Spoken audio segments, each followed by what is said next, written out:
Welcome into Chatterbox Bengals, March 3rd, and the news we've been waiting for a few weeks. Finally official, Tee Higgins franchise tagged by the Cincinnati Bengals today. Second time in as many years. It gives Tee Higgins a fully guaranteed $26.2 million deal for the 2025 season. Of note, the Bengals did say in their official release that the intent is still to work towards a long-term deal, which we've known and they've said for a long time, but the tag officially placed today. Tee Higgins will not be hitting the open market, tagged by the Bengals, $26.2 million for this next season. Yeah, I mean, I think this was something that ultimately I think most Bengals fans had hoped to avoid, right? Yeah. I think we had hoped that it didn't get to this point, but I don't think anyone's surprised that it happened. I think, if anything, the conversation, which we're going to have here shortly, is does the fact that this tag happened on Monday mean anything, knowing that the deadline's not till tomorrow at 4 p.m. Eastern?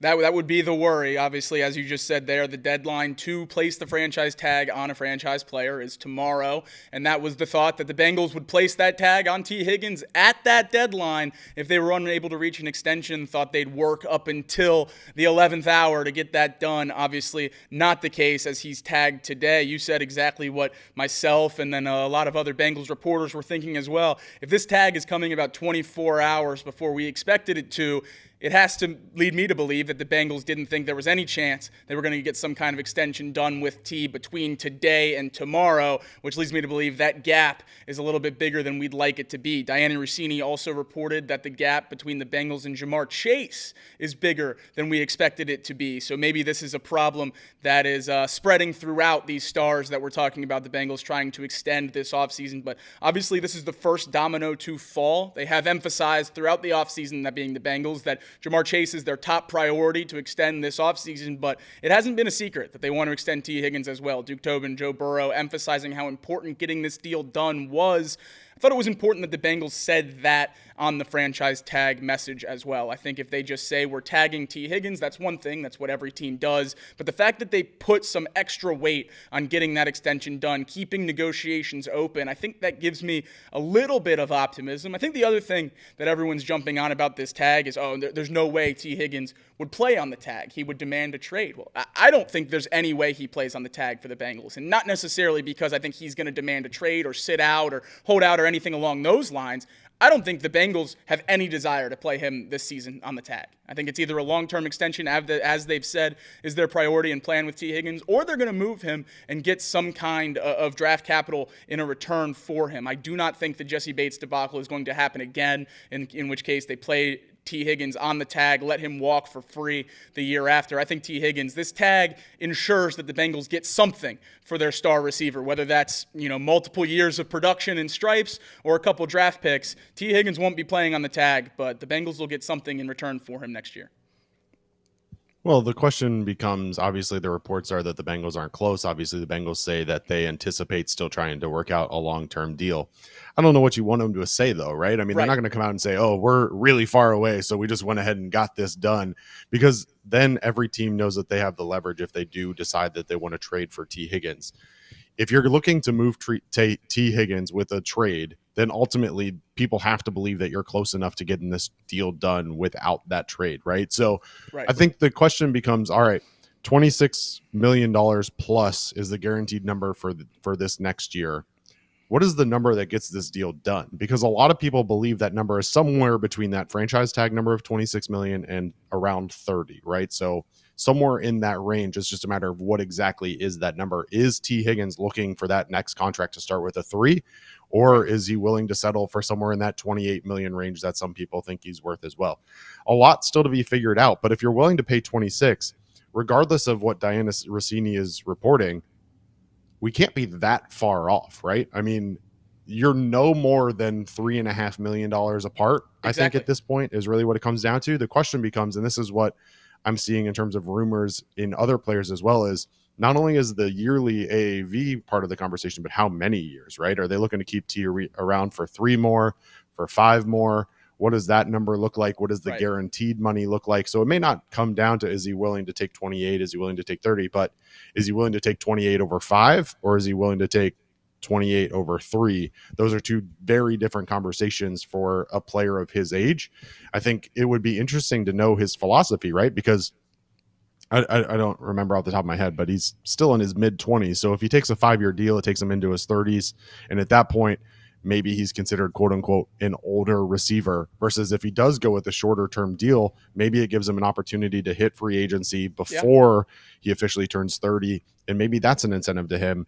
I see you looking it up, so maybe you'll know how old he is by the time I get done 26 years rambling. old, but so a 3-year deal would give him the opportunity to hit free agency again before 30. Right. So the question becomes, what is he willing to take? Right. So yes, we know that Tee Higgins is going to have a contract for $26 million, but can the Bengals get something done, whether it's a higher AAV for a shorter period of time or a mid AAV for a longer period of time? That'll be the question. And then obviously the rumor, of course, is that Trey Hendrickson, this is a similar hang up where they're not necessarily super far apart on the numbers, but super far apart on the years. And for a defensive lineman who's in his 30s already, compared to a wide receiver who's 26 now, those are two very different conversations. So it'll be interesting to see how these unfold. And if that number turns out to be somewhere where we expected it to be, in that 28 kind of to $30 million range, or if the Bengals are able to work out something more affordable for a longer term deal for T. I don't know. Do you have a preference on what this contract looks like for T from a Bengals perspective, I guess, at this point? I would love to keep that number under 30, and I think the only way you can do that is giving him the extra year. I think the big difference between a 4-year and a 3-year contract is you have to throw more money at him to have the less years on the deal. And I think you'd be able to get Tee Higgins for possibly that $28-29 million number if you're willing to give him that extra year of the contract. But that also comes with more guarantees, and you have to move money around. You have to be more creative with the contract. All stuff that the Bengals are usually unwilling to do, except for those outlier players like Joe Burrow. We like to throw Jamar Chase in that realm, but obviously we haven't seen that yet. Tee Higgins would not necessarily fit that group that the Bengals normally break their mold for. So I certainly hope they would be willing to. I'm not exactly optimistic that they would. I think the most likely scenario in which Tee Higgins is playing in Cincinnati is a 3-year deal, upwards of $30 million. I think that's what fits both player and team desire for a contract most, would be that kind of structure. I do think something that helped the Bengals and Tee Higgins, well, somewhat hurt Tee Higgins, but helped the Bengals over the weekend is we saw two teams that we consistently throw out as a potential Tee Higgins suitor in free agency either move away from Tee Higgins or address their wide receiver need. The Commanders went out and traded a 5th-round pick for Deebo Samuel, and it was also reported at the Combine that the New England Patriots were shifting their focus away from Tee Higgins as to address the wide receiver 1 for Drake May this upcoming season. So the top two teams in terms of big money offer, need for a wide receiver 1, trying to play with a young quarterback, those two teams seem to be off the market for Tee Higgins. So I'm not entirely sure what the trade value would be, what the trade partners would be. Everyone wants a Tee Higgins. I just don't know what teams would necessarily come calling. Well, I think that's the question. You bring up the Commanders, and I think that's a really important point for us to discuss, right? A lot of the conversation around this Tee Higgins thing has been, what is his market going to be if you do move forward with a tag and trade, right? We just saw Deebo Samuel, who is under contract for $21-22 million a year, get traded for a 5th. So now you're talking about a guy who's contracted to make $26 million this coming year, is expected to make in the $28 to $30 million range moving forward. What kind of market is really going to be available for a player like that if we just saw Deebo Samuel, who has similar injury concerns, garner only a 5th round draft pick in return for him from the Commanders? I think it really should open up the Bengals' eyes that this wide receiver market is not going to be able to accommodate what they want to be able to get in return for a tagged Tee Higgins, because a lot of people, ourselves included, throughout this idea, oh, well, once you're tagged and it's a non-exclusive, they got to give up 2 first-rounders. Well, the truth of the matter is that nobody's giving up 2 first-rounders for Tee Higgins right now. Right. Nobody. I don't think there's a single person, a single team in the NFL that would do that. The NFL wide receiver market right now, I think you have to be going into this hoping and expecting for like a 2nd-round pick in exchange. And that, to me, sounds underwhelming. And so the question becomes, all right, well, do I want to have Tee Higgins for 3 years, $90 million? Or do I want to have not Tee Higgins and get a 2nd-round draft pick in return for him? And it goes back to the same conversation we had in years past, and that is, do the Bengals have liquidity to guarantee the type of money and put into escrow that is necessary to make the kinds of signings that they are looking to make this offseason? And that really becomes it. And the other piece of this whole thing that we've talked about before is that I think realistically, Joe Burrow has to restructure his contract before we move forward with any of the extensions that we're talking about with the other players, because realistically, you talked about it on off the bench this morning. The Bengals are sitting somewhere in the $70 million range in cap space as it sits today. Expected to add more to that, obviously, but in order to maintain T, Trey, Mike Gesicki, I think it starts with Joe Burrow, and that'll have to be the first domino to fall. One of those dominoes in relation to the cap did fall earlier this morning. The Bengals cut Alex Cappa. The second no-brainer, if you will, of offseason cuts has taken place. Sheldon Rankins, we talked about a couple weeks ago. Alex Cappa this morning added about $8 million to the Bengals cap, pushed them up to that $70 million number Craig just said there. That does seem to me like enough cap to get these extensions done. Obviously, it would require a little bit more creativity than just straight guarantees across the board, which the Bengals don't necessarily do, but we've seen contracts with this relative value of these three big dogs for the Bengals be done with right around $65 to $70 million in cap. So if they're able to finagle the signing bonuses, move them around, space money out within the first 2 years, I think the Bengals could be able to get this done without a restructure from Joe Burrow right away. Another interesting point that came out with that was when people were reporting on the Alex Cappa cut, multiple news sources said afterwards, with more to come. So I don't know if that means later today. We're recording this at about 3:30. Nothing new yet, so maybe tomorrow. But it seems like the Bengals certainly are not done in terms of making cuts. We've talked about it on this show quite a bit. Expect Zach Moss to get cut. Expect Sam Hubbard to be restructured at least. Geno Stone, more of a question mark, but certainly in that group as well. Who do you think the next cut would be?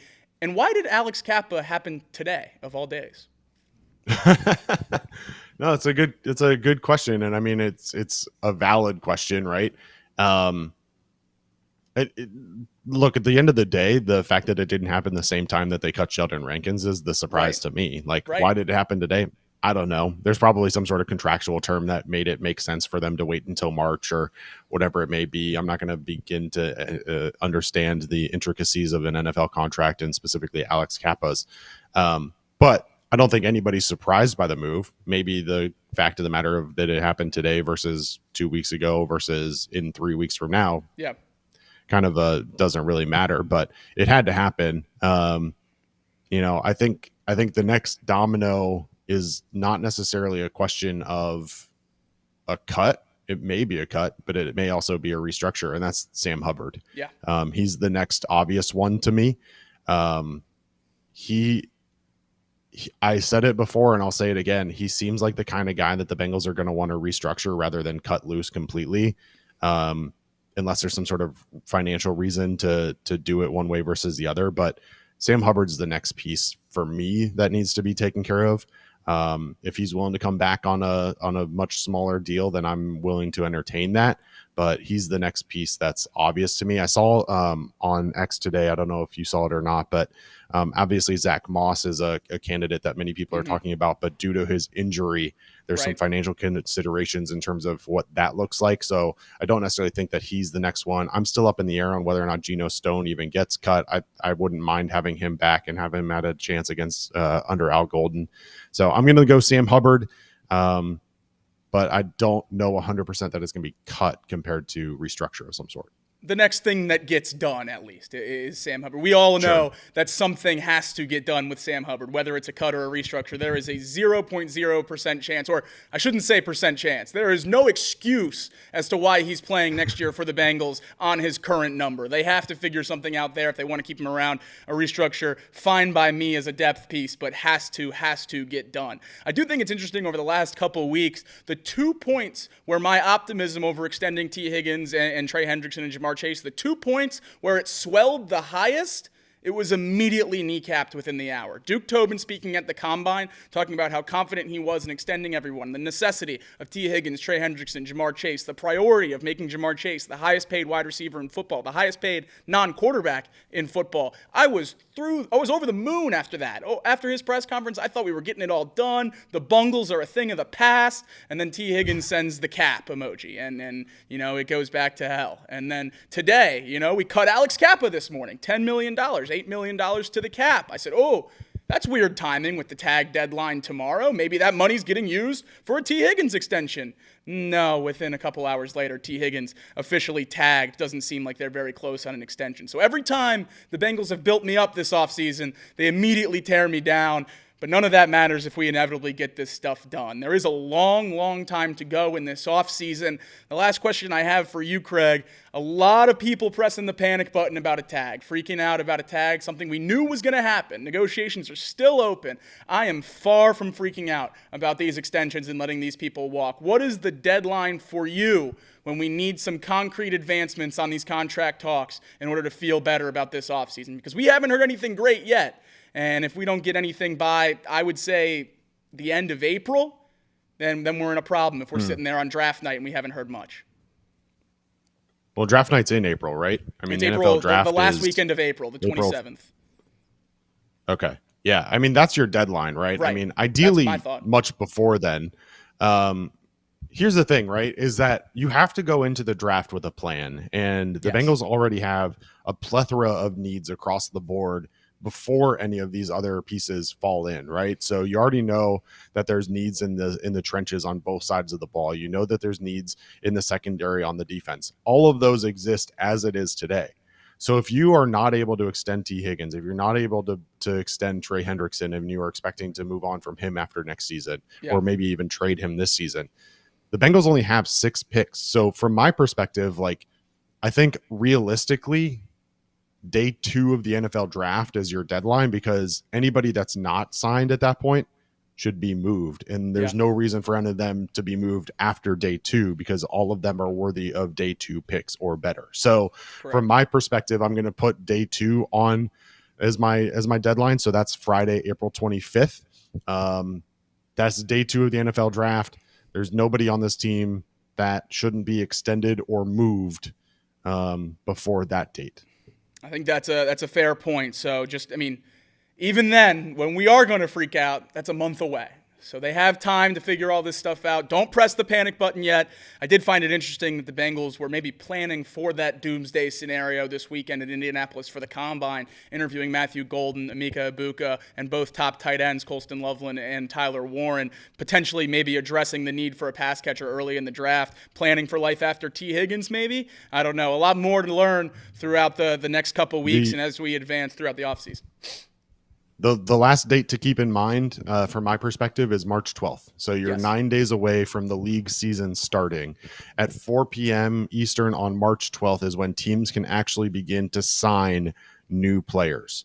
And so every day that passes after March 12th is another opportunity for a potential trade partner to go out and address their needs elsewhere and not through you. So March 12th is not a deadline for me, but it's certainly a milestone that we need to be keeping track of as we kind of keep an eye on these progressions in contract discussions, because every day that passes with all those big names coming off the board from free agency is yet another team off the board in terms of a potential trade partner for any of these big names that we're talking about from the Bengals perspective.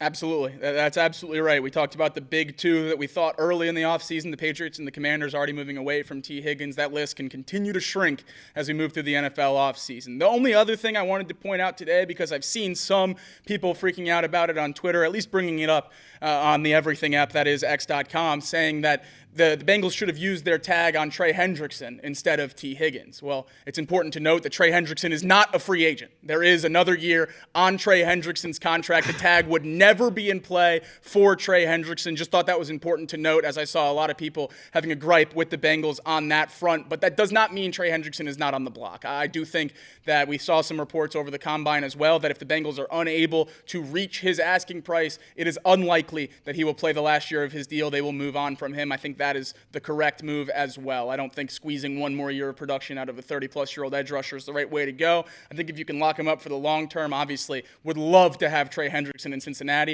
If you can flip him for a top 50 or so pick, I think that's not the worst way to go either if you don't want to meet his asking price. Now, I obviously think they should meet his asking price. He's not going to be asking for something crazy. He's one of the best edge rushers in football. Make him happy, make him a franchise player. But if they can't, it does seem like the Bengals will be moving on from Trey Hendrickson as opposed to letting this contract play out.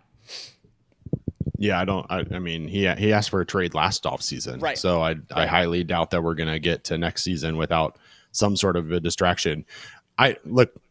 Regardless of what happened, I would love a camp with no distractions. Every fall we get to the season and we have some distraction, whether it's respectfully a Joe Burrow injury, whether it's some sort of contract dispute, whether it's something else going on. Every season we have something going on that distracts from this team getting ready for the NFL season. And we wonder why they slow start every single year. Maybe it's because they're distracted with other stuff. Let's give them an opportunity. Let's put them in position to come into fall camp ready to go, not have to worry about these distractions. And let's see what happens. I mean, for once, let's just kind of have an uneventful fall camp and 2025 campaign.